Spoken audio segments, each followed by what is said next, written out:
Bonjour à tous et bienvenue dans ma 14e vidéo dédiée à ma collection de films d'horreur. Le premier film que je vais vous présenter s'appelle Gruesome. Regardez. Ce petit film n'a l'air de rien. Il n'est pas trop bien filmé, il fait très amateur et pourtant ce petit film est un beau film d'horreur. Il part d'un principe qui a été déjà vu par le passé, notamment dans Une histoire sans fin avec Bill Murray. C'est une jeune fille. Tous les jours, elle se voit assassinée par un tueur. Et chaque fois qu'il la torture et qu'il la met à mort, elle s'éveille en vie et tout recommence. De ce postulat assez simple va découler un film qui se terminera sur un twist absolument extraordinaire. Il est impossible de prévoir le twist. C'est un beau film. Dommage qu'il n'a pas bénéficié de plus grands moyens, de meilleurs acteurs aussi, parce que ça lui donne une forme d'amateurisme. Mais c'est un beau film. Et ce serait bête de le rater pour ça. Il est très gore, très très gore, très jusqu'au boutiste. Et moi je vous le conseille. Je vous le conseille. Gruesome.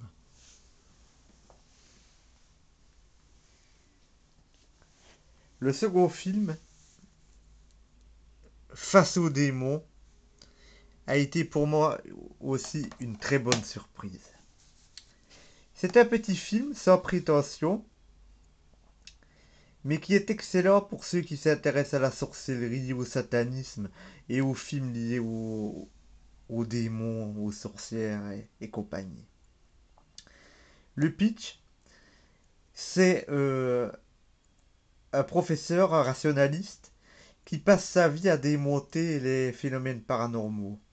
Un jour, il reçoit une vidéo où on voit une congrégation satanique dont le grand maître le menace de mort. Et le jour même, il se fait kidnapper par ses sorciers. C'est un beau film d'horreur, dans le style un petit peu Rosemary Babies, L'Exorciste, La Malédiction, des films vraiment de sorciers et de démons. Regardez, on montre le chef des sorciers là. C'est c'est un beau petit film d'horreur. C'est pas un chef-d'œuvre. Il ne terminera pas au panthéon des films de genre, mais c'est un beau petit film d'horreur qui vous distraira le temps d'une soirée et que vous reverrez avec plaisir. Face aux démons. Excellent.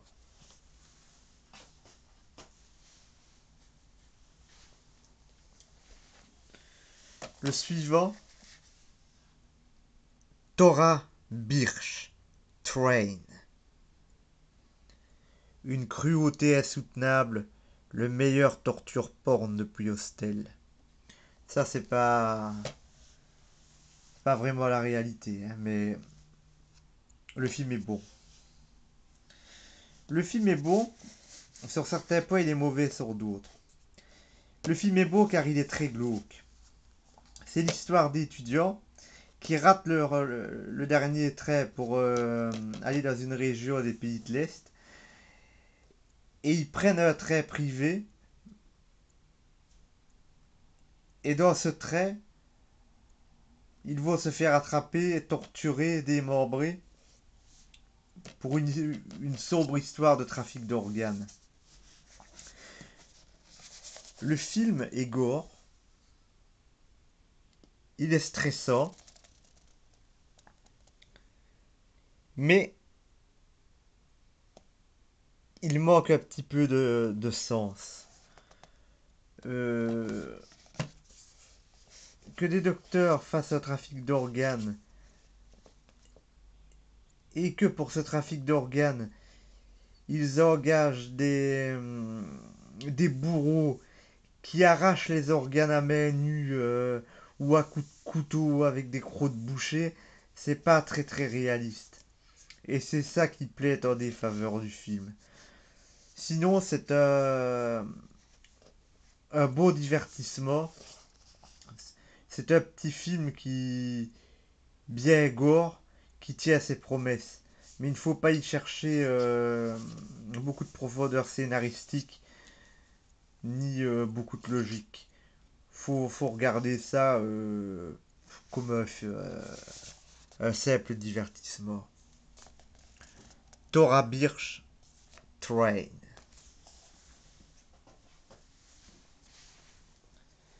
Le film suivant est une petite pépite de rire et d'horreur. Habituellement, je dois dire que je déteste les mélanges comédie-films d'horreur. Mais celui-là est particulièrement excellent.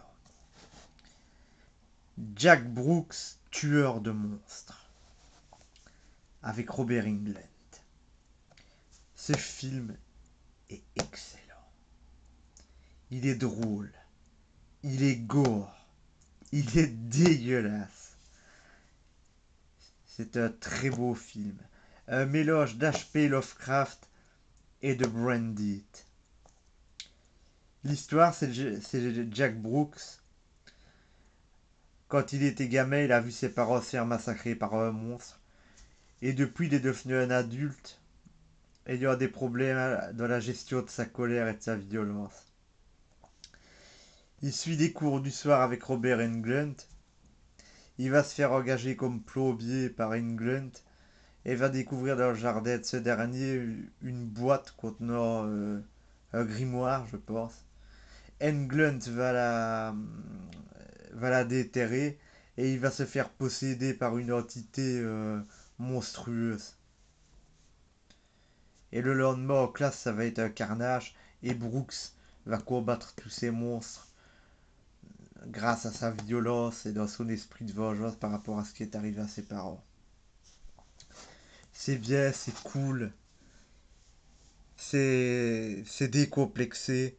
Je vous conseille Jack Brooks, tueur de monstres, excellent film. Des effets spéciaux à l'ancienne, bien dégueulasses, bien caoutchouteux. Un Robert Englund, bien dégoulinant. Un bon film.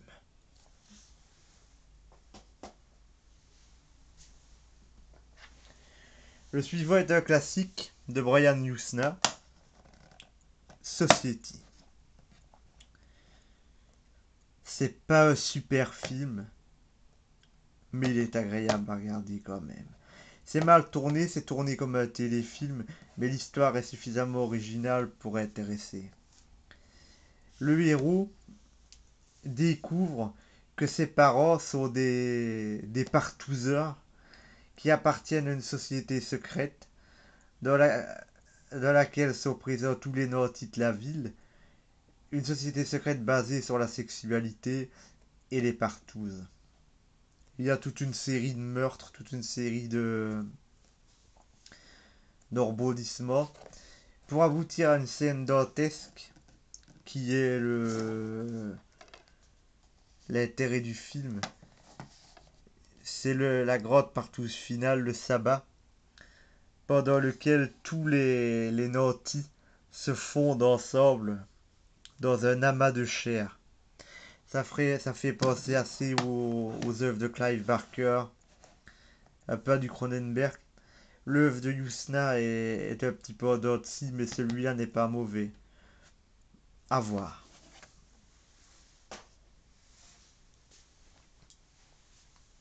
Et enfin, pour terminer, une histoire de Stephen King, Dreamcatcher, l'attrape-rêve. Très beau film, mêlant horreur, science-fiction, est fantastique. Une histoire unique comme seul sait le faire Stephen King. C'est l'histoire d'une bande de potes, comme dans ça, qui dans leur jeunesse ont acquis des pouvoirs au contact avec un enfant trisomique appelé Duditz, et qui dans le futur vont se retrouver, une fois adultes, lors d'une partie de chasse. Ils vont se retrouver impliqués dans une histoire mêlant une invasion de la Terre par des extraterrestres. Et c'est avec les pouvoirs qu'ils auront acquis avec Duditz qu'ils vont devoir lutter contre cette invasion et se sortir vivant des exactions commises par l'armée américaine qui fait le ménage vis-à-vis de tous ceux qui ont été contaminés et tous ceux qui ont vu les extraterrestres. C'est un beau film de Stephen King avec des beaux acteurs. Il y a Morgan Freeman. Il y a des beaux effets spéciaux. Le final est bien. Il est mieux que le final du roman que j'ai lu aussi. C'est un beau film de Stephen King. Et celui-là, je le recommande. Dreamcatcher, l'attrape-rêve.